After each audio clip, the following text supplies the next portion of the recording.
ನಾಡ ಹಬ್ಬ ದಸರಾ ಮಹೋತ್ಸವ 2025 ದಸರಾ ಗಜಪಡೆಗೆ ತೂಕ ಪರಿಶೀಲನೆ ಮಾಡಿದ ಸಿಬ್ಬಂದಿ. ಇಲ್ಲಿ ಕ್ಯಾಪ್ಟನ್ ಅಭಿಮನ್ಯು ನೇತೃತ್ವದ ಆನೆಗಳಿಗೆ ತೂಕ ಪರಿಶೀಲನೆ ಮಾಡಲಾಗಿದೆ. ಅಭಿಮನ್ಯು, ಧನಂಜಯ, ಕಾವೇರಿ, ಲಕ್ಷ್ಮಿ, ಭೀಮ, ಏಕಲವ್ಯ, ಮಹೇಂದ್ರ, ಕಂಜನ್, ಪ್ರಶಾಂತ್ ತೂಕ ಪರಿಶೀಲನೆಯನ್ನ ಮಾಡಲಾಗಿದೆ. ಶ್ರೀನಿವಾಸ ವೇವ್ ಬ್ರಿಡ್ಜ್ನಲ್ಲಿ ಆನೆಗಳ ತೂಕ ಪರಿಶೀಲನೆ ಮಾಡಲಾಗಿದೆ. ಮೈಸೂರಿನ ಧನ್ವಂತರಿ ರಸ್ತೆಯಲ್ಲಿರುವಂತಹ ವೇವ್ ಬ್ರಿಡ್ಜ್ ಜಂಬೂ ಸವಾರಿ ಮೆರವಣಿಗೆಗಾಗಿ ತಾಲೀಮು ಕಾರ್ಯ ಮಾಡಲಾಗ್ತಾ ಇದೆ. ಬೆಳಗ್ಗೆ ಸಂಜೆ ಅರಮನೆ ಬನ್ನಿ ಮಂಟಪದವರೆಗೆ ತಾಲೀಮು ಮಾಡಲಾಗ್ತಾ ಇದೆ. ನಗರದ ಸದ್ದು ಗದ್ದಲಕ್ಕೆ ವಿಚಲಿತವಾಗದಂತೆ ತರಬೇತಿಯನ್ನು ಕೂಡ ಇಲ್ಲಿ ಮಾಡಲಾಗ್ತಾ ಇದೆ.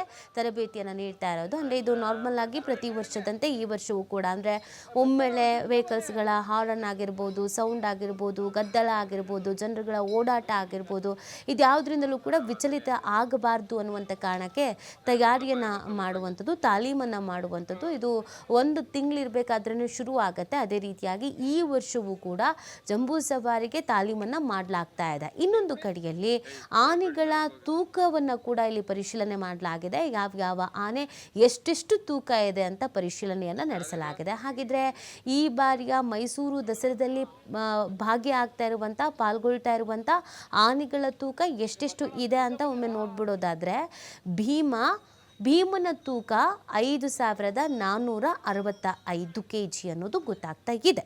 ಇದು ಆನೆಗಳ ತೂಕದ ವಿವರ. ಇನ್ನು ಅಭಿಮನ್ಯು 5360, ಧನಂಜಯ 5310, ಹಾಗೆಯೇ ಏಕಲವ್ಯ 5305, ಮಹೇಂದ್ರ 5120, ಪ್ರಶಾಂತ 5110, ಇನ್ನು ಕಂಜನ್ 4880. ಹಾಗೆಯೇ ಇನ್ನುಳಿದಂಥ ಆನೆಗಳ ತೂಕ ಹೇಗಿದೆ ನೋಡೋದಾದರೆ ಲಕ್ಷ್ಮಿ 3730, ಕಾವೇರಿ 3010. ಇವು ಆನೆಗಳ ತೂಕ. ಈ ರೀತಿಯಾಗಿದೆ ಆನೆಗಳ ತೂಕದ ವಿವರ. ಮೈಸೂರಿನಲ್ಲಿ ಜಂಬೂ ಸವಾರಿ ಮೆರವಣಿಗೆಗೆ ತಾಲೀಮು ಜೊತೆಗೆ ಆನೆಗಳ ತೂಕವನ್ನು ಕೂಡ ಇವತ್ತು ನೋಡಲಾಗಿದೆ. ತೂಕದ ವಿವರವನ್ನು ನೀವು ಸ್ಕ್ರೀನ್ ಮೇಲೆ ಗಮನಿಸಿದ್ರಿ.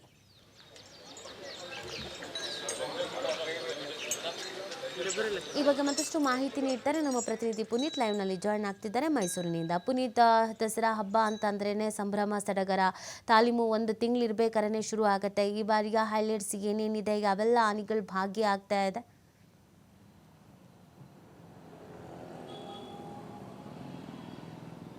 ನೀತಿ, ಈಗಾಗಲೇ ಸಾಂಸ್ಕೃತಿಕ ನಗರಿ ಮೈಸೂರಿನಲ್ಲಿ ಈಗ ದಸರಾ ಮಹೋತ್ಸವದ ಒಂದು ಕಳೆ ಕಟ್ತಾ ಇರತಕ್ಕಂಥದ್ದು. ಬಹಳ ಪ್ರಮುಖವಾಗಿ ನಿನ್ನೆಯಷ್ಟೇ ಅರಮನೆಯನ್ನ ಗಜಪಡೆ ಪ್ರವೇಶ ಮಾಡಿರ್ತಕ್ಕಂಥದ್ದು. ಈ ಕಳೆದ 4ನೇ ತಿಂಗಳು ಮೊದಲ ತಂಡದ 9 ಆನೆಗಳು ಕಾಡಿನಿಂದ ನಾಡಿಗೆ ಬಂದಿದ್ವು. ಮೈಸೂರಿನ ಅಶೋಕಪುರಂನಲ್ಲಿರುವಂತಹ ಅರಣ್ಯ ಭವನದಲ್ಲಿ 9 ಆನೆಗಳು ವಿಶ್ರಾಂತಿಯನ್ನು ಪಡೆದುಕೊಂಡಿದ್ವು. ಇನ್ನು ನಿನ್ನೆ ಸಂಜೆ 6:45 ಒಂದು ಶುಭ ಲಗ್ನ, ಗೋಧೂಳಿ ಲಗ್ನದಲ್ಲಿ ಅರಮನೆಗೆ ಆನೆಗಳನ್ನು ಸ್ವಾಗತ ಮಾಡಲಾಯಿತು.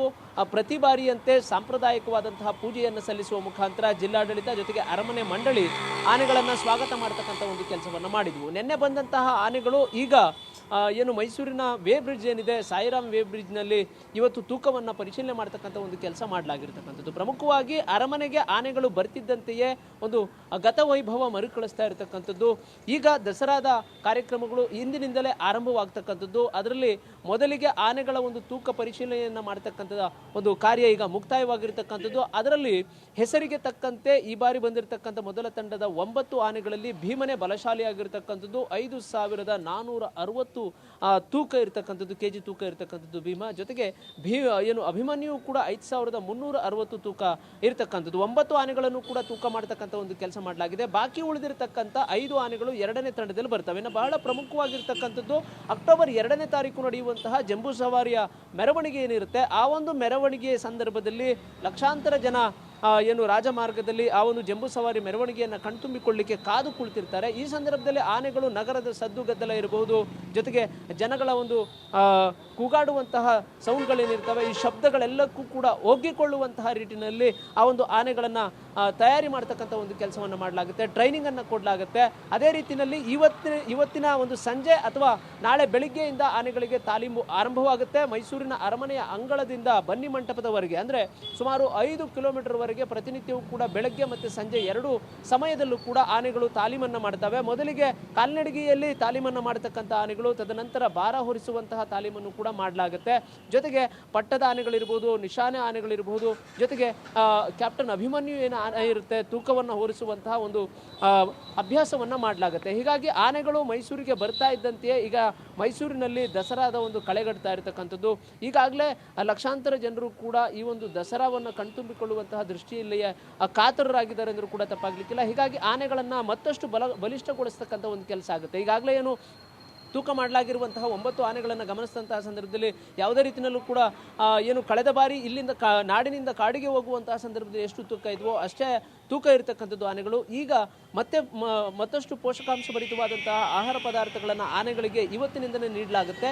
ಹೀಗಾಗಿ ಆನೆಗಳು ಮತ್ತಷ್ಟು ಅಂದರೆ ಒಂದೊಂದು ಆನೆ ಸುಮಾರು 400 ರಿಂದ 500 kgಯಷ್ಟು ತೂಕವನ್ನು ಹೆಚ್ಚಿಸಿಕೊಳ್ಳುವಂತಹ ಸಾಧ್ಯತೆಗಳು ಕೂಡ ಇರತಕ್ಕಂಥದ್ದು. ಯಾಕೆಂತ ಹೇಳಿದರೆ ಹೆಚ್ಚು ಕಮ್ಮಿ 2 ತಿಂಗಳುಗಳ ಕಾಲ ಮೈಸೂರಿನ ಅರಮನೆಯ ಅಂಗಳದಲ್ಲಿ ಆನೆಗಳನ್ನು ಆರೈಕೆ ಮಾಡಲಾಗುತ್ತೆ. ಇದಕ್ಕೆ ಸಂಬಂಧಪಟ್ಟಂತೆ DCF ಪ್ರಭುಗೌಡ ಅವರು ಕೂಡ ಆನೆಗಳಿಗೆ ಯಾವೆಲ್ಲ ಆಹಾರಗಳನ್ನು ಕೊಡಬೇಕಾಗಿದೆ, ಅದಕ್ಕೆ ಸಂಬಂಧಪಟ್ಟಂತೆ ಆನೆಗಳ ಆರೋಗ್ಯ ಯಾವ ಮಟ್ಟಿಗೆ ಇರುತ್ತೆ, ಇದೆಲ್ಲದರ ಬಗ್ಗೆ ಕೂಡ ಸಂಪೂರ್ಣವಾದಂತಹ ಪರಿಶೀಲನೆ ಇರ್ಬೋದು, ತಪಾಸಣೆ ಮಾಡ್ತಕ್ಕಂಥದ್ದು ಇರ್ಬೋದು, ಅದರ ಆರೋಗ್ಯವನ್ನು ಕಾಪಾಡಿಕೊಳ್ಳುವಂತಹ ದೃಷ್ಟಿನಲ್ಲಿ ವೈದ್ಯರು ಅಲ್ಲಿ ಇರತಕ್ಕಂಥದ್ದು, ಇದನ್ನೆಲ್ಲದರ ಬಗ್ಗೆ ಕೂಡ ಮುನ್ನೆಚ್ಚರಿಕೆ ಕ್ರಮಗಳನ್ನು ತೆಗೆದುಕೊಳ್ಳಲಾಗಿದೆ. ಹೀಗಾಗಿ ಆನೆಗಳು ಮೈಸೂರಿಗೆ ಬರ್ತಾ ಇದ್ದಂತೆಯೇ ಈಗ ದಸರಾದ ಒಂದು ವೈಭವ ಕಳೆಗಟ್ತಾ ಇರತಕ್ಕಂಥದ್ದು. ಪ್ರತಿನಿತ್ಯವೂ ಕೂಡ ಆನೆ ಏನು ರಾಜಮಾರ್ಗ ಏನಿದೆ, ಸಯಾಜಿರಾವ್ ರಸ್ತೆಯ ಮೂಲಕ ಬನ್ನಿ ಮಂಟಪಕ್ಕೆ ತೆರಳುವಂತಹ ರಾಜಮಾರ್ಗ ಏನಿರುತ್ತೆ, ಆ ಒಂದು ರಾಜಮಾರ್ಗದಲ್ಲಿ ಬೆಳಗ್ಗೆ ಮತ್ತು ಸಂಜೆ 2 ಸಂದರ್ಭದಲ್ಲೂ ಕೂಡ ಅಭ್ಯಾಸದಲ್ಲಿ ಅಂದರೆ ತಾಲೀಮಿನಲ್ಲಿ ಇದ್ದಂತಹ ಸಂದರ್ಭದಲ್ಲೂ ಕೂಡ ಜನ ಆ ಆನೆಗಳ ಒಂದು ಗಜಗಾಂಬಾರ್ಯದ ನಡಿಗೆಯ ಜೊತೆಗೆ ಆ 9 ಆನೆಗಳನ್ನು ಕೂಡ ಕಣ್ತುಂಬಿಕೊಳ್ತಾರೆ. 2ನೇ ಹಂತದಲ್ಲಿ ಬರ್ತಕ್ಕಂಥ 5 ಆನೆಗಳೇನಿರ್ತವೆ ಆ ಆನೆಗಳು ಸೇರಿದಂತಹ ಸಂದರ್ಭದಲ್ಲಿ ಒಟ್ಟು 14 ಆನೆಗಳು ತಾಲೀಮಿನಲ್ಲಿ ಭಾಗಿಯಾಗಲಿದ್ದಾವೆ. ಹೀಗಾಗಿ ಮೈಸೂರಿನಲ್ಲಿ ಆನೆಗಳು